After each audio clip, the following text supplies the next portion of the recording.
There we go. Don't end up like me. So why do I say that? All right. Bit disclaimer, I'm a bit under the weather, so I'm a bit of a hypocrite about everything I'm about to say today because I'm going to try to talk about it, better take care of yourself. And I'm not exactly doing that, so I apologize if I sneeze, cough. I got a pile of tissues and water here. Hopefully I'll make it through without coughing too much. No, those are for tomorrow. I actually almost didn't make it here because I wasn't feeling well, but then I decided to rest. And surprise, surprise, I actually got better. All right, so a little bit about myself and why I'm saying you should not end up like me. What do I normally talk about when I come to conferences? So I personally hate talking at conferences. I get very nervous every single time. I've been doing this 5 years, 6 years, and every single time I get nervous.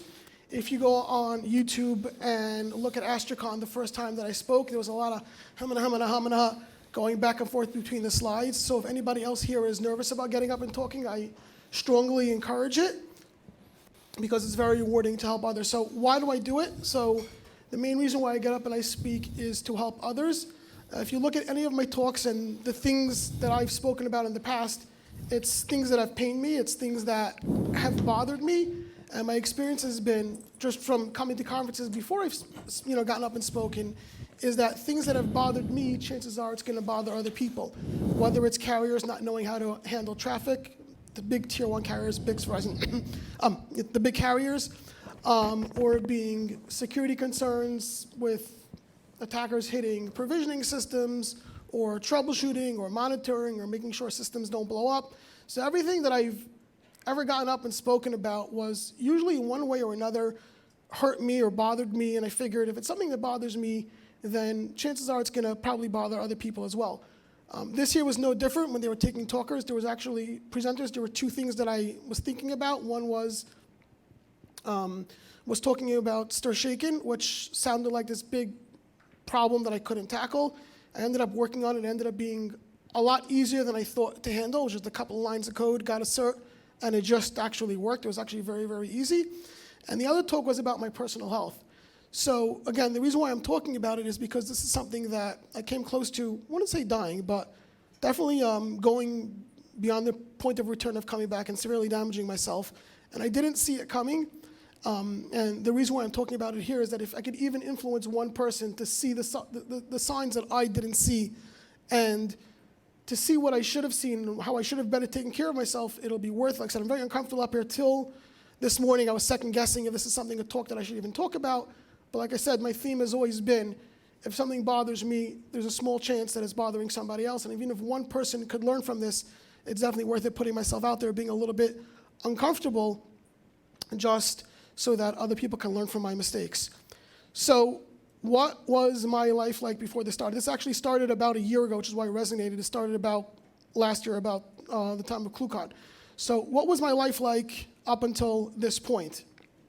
I would start my day pretty much every morning, 4 o'clock in the morning, besides for having a regular job, which, full disclaimer, I love my boss, I love what I do. This is not against him, this is more what I've done to my own life and how I've sort of kept on going and not knowing when to stop. So because a lot of us have side hustles and you gotta make a little bit more, you gotta do a little bit more, I would wake up regardless of when I went to bed, 4 o'clock pretty much every single morning. So whether I was an old man going to bed at 9 o'clock at night, or whether I was busy working on something or partying until 2 o'clock in the morning, 4 o'clock the alarm rang. And if I had a headache, I ignored it and said, no, that can't be my blood pressure. That just, you have a headache, take some Motrin and get over it. And I would work every single day till about 7, 8 o'clock. As a religious Jew, I'd go pray. Then I would spend maybe 15 to 30 minutes with the family so they remember what I look like. Then it was back downstairs to work. Working, I would say, till minimum 5, 6 o'clock, sometimes 7, 8, coming up for dinner, and sometimes going back down again. And the cycle kept, repeating itself, working over and over and over, and working very hard. Till this point, I thought if I could do it, let's keep at it. Clients are happy, the boss is happy, everybody's happy. I didn't know how to say no, so I just kept on working. I didn't set boundaries, and if a customer gets the feeling that you're always going to be available and you want to be there available for your clients, then they're going to call you at odd hours. We had one customer that had a security concern that I notified him about multiple times, but every single time they had an issue, I fixed it. So why bother fixing it if I'm going to fix it? Well, one night I was doing exercise at a quarter to 8 o'clock at night, we got an alert about the security concern, ended up fixing the problems and working on it till about 7 o'clock the next morning, got a few hours sleep and went back to work. Again, if I'm not going to set the boundaries, they're going to take full advantage, and I understand why, because if they have somebody working tirelessly, the client's going to keep doing it. Eventually I realized I had to put some boundaries in place. As a religious Jew, so Saturday I don't work. It's funny how religion will make me not work, but till recently I didn't realize that Sunday was actually part of the weekend. I just kept on working, and then in the mix of all of this, of working a 9 to 5, and then plus doing a side hustle, I somehow managed to fight fires as well. That I actually still do. I thought I was going to cut down on that, but that's actually a stress reliever when everybody's yelling and you're running in. I don't know, I find it rewarding and I enjoy it. So when did this all start? So sadly, this started last year, when things started going sideways was at ClueCon. So sadly, I don't have any pictures. I searched high and low for pictures. I found one picture, a personal picture, and the other parties asked me not to post it. So it's not going to be up here. As everybody knows, when you're at the conference, so during the day, you're listening to the talks to people like me dribbling up here, making contacts, talking to people, and then we still have to get all our work in.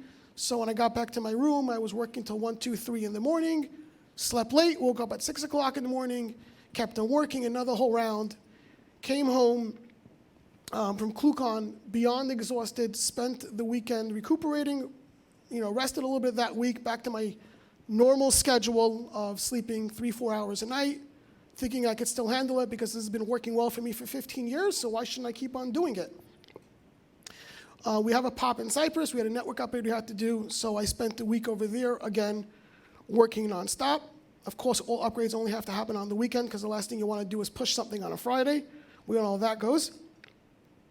So this was Saturday night / Sunday fun day in the data center. Shout out to my engineer there, Nazar, who was, I don't want to call him out, but sort of taking down the same path, and I'm trying to warn him not to have the workload that I have and have the same kind of schedule. But we were working on the upgrade. Everything actually went beautifully as planned, working everything. You would think I would then go ahead and say, wow, okay, we worked really hard for a week. Now it's time to chill out. But no, I didn't stop. So you can see over here, this is about 2 weeks after ClueCon. I have that little Trapper Keeper there from ClueCon. What's wrong with the picture over here? 2 cups of coffee for redundancy. Again, I kept on drinking. I kept on pushing myself. All the soda and all that caffeine didn't help. But again, my body was compensating. I thought I was working. A couple of Motrins went a long way. And again, I kept pushing myself because everything worked fine. Cyprus is not that far from Israel. I have family there. I have people that I work with over there. So I figured I would go there as well. I would visit family. I distinctly remember why I was looking at my watch because it was 1 o'clock in the morning. I was visiting my sister. And then again, things had to get done, so it didn't matter that it was 1 o'clock in the morning. People have requests. I didn't know how to say no. And if I could get 5 more minutes of work in, I'm going to try to push myself and get even more work in. There's a theme over here. Work, no play. Kept the occasional fire and this and that, but for the most part, just pushing myself beyond what I should have done to myself. Does anybody else work like this, or is it just me? Okay, good. So I'm happy I'm speaking about it. So at this point, like I said, I felt like I had to hustle because I'm doing this for my family, I'm doing it for this, I'm doing it for that. Now I will mention that when I grew up having nothing. My parents tried their best, but we grew up in government programs, and I always swore to myself that I never would, that I would do something better for myself, which was, I guess, part of the reason why I worked so hard and didn't set any boundaries, because if I don't work today, what's going to happen tomorrow? So I kept on pushing myself more and more. Again, if my body can handle it, everything is fine. I came back, so I was overseas for 2 weeks. I got back on a Monday. Everything was perfectly fine. I was feeling well. Got in sometime Monday afternoon from a long 14-hour flight. Tuesday, I was working fine. Wednesday, I was working fine. Thanksgiving, here's red flag number 1, while you're working. But yeah, I was still working. I got up late. I remember, at 5 o'clock in the morning, had a terrible headache, realized that because I know I have high blood pressure and I was on medication for it, it's my blood pressure to the point where I couldn't even see the words on the monitor. I remember sitting there like this, straining, trying to work, And that's when I knew I had to give up. I went back to work. Rested, still didn't feel well, went to urgent care. They said, no, you need to be in the hospital, call your cardiologist. Cardiologist said, take another dose of medication, wait an hour, see what happens. Nothing happened. And yeah, this was the result of that. In my wife's words, I looked like a walking corpse. When I got to the hospital, the nurses were telling me that I could stroke out. I was 39 years old, relatively healthy, a little bit extra padding, but for the most part, I was okay, thinking that I could keep, pushing myself and I could do more and I could do more and I could do more, when my body over time was telling me I had to slow down, but instead of slowing down, more Motrin, more coffee, more Red Bull. Actually, the Red Bull I cut out a little while ago, but just, again, the theme here is pushing myself more and more. I don't remember the first 3 days there. I remember bits and pieces of it till they adjusted my medication to make me feel better. I found that after my wife, they weren't sure in the beginning if I was going to make it out. I thought, coming back to it a few days later, all I remember was being on a bunch of medication and feeling better. But in the beginning when I got in, they weren't so sure I was going to walk out, at least not damaged.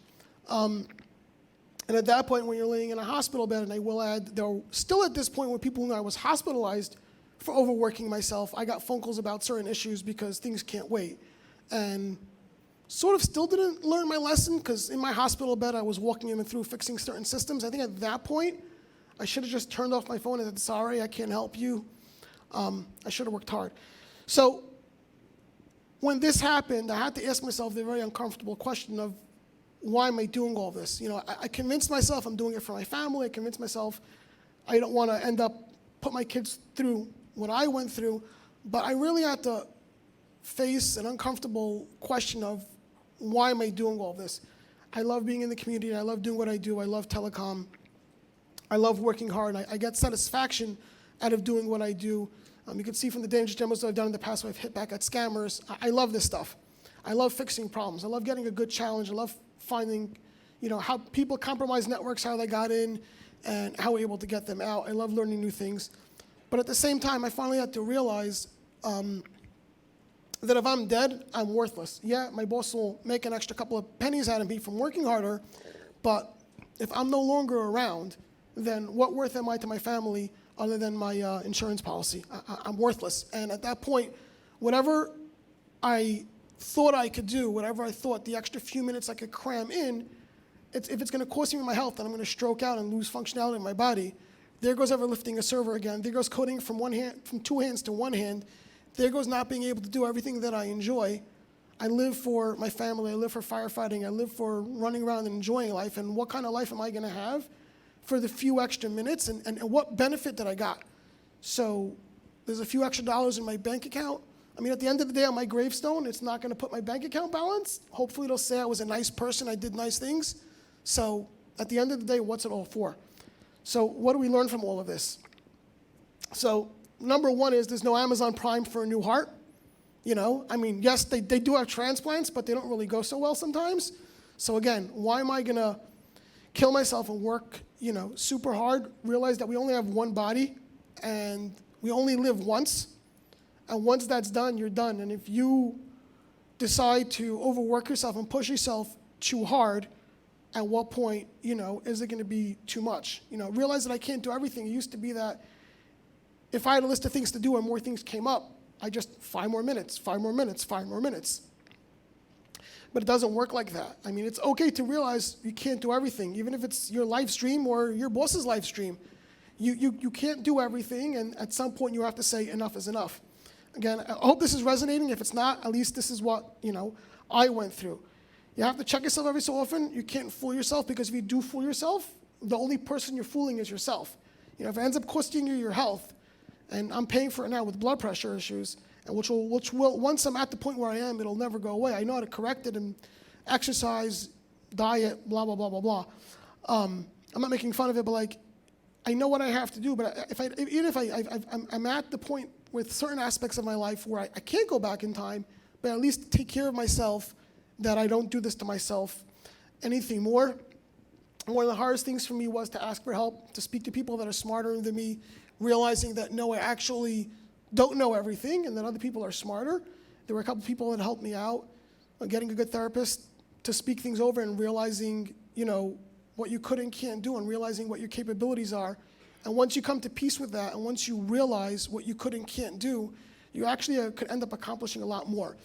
Delegating to others in the beginning I found very, very hard, because if it's going to take me a half hour to train you versus me doing it in 5 minutes, I kept doing it. So I hate delegating only because of the time it takes, but now I'm realizing the more I delegate and the more I train other people and the more I hand over tasks, I can actually sleep at night knowing other guys know how to do it, and that not everything falls onto me.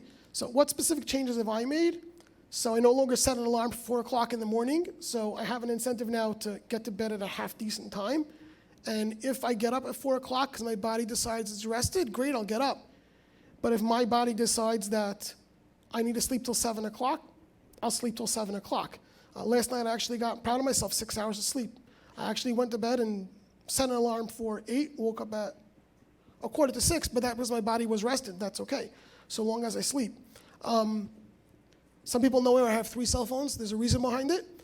The third cell phone is my bat phone, so I'm never completely disconnected, but customers can no longer call me at night. If there's an issue, they can open up a ticket, they can get hold of the NOC. If the NOC decides that it's a big enough of an issue that they have to wake me up, that's what the number is there for. I have select clients that don't abuse this, that if I know they're calling me at 2 o'clock in the morning, there's a problem, I will get up. That is my job.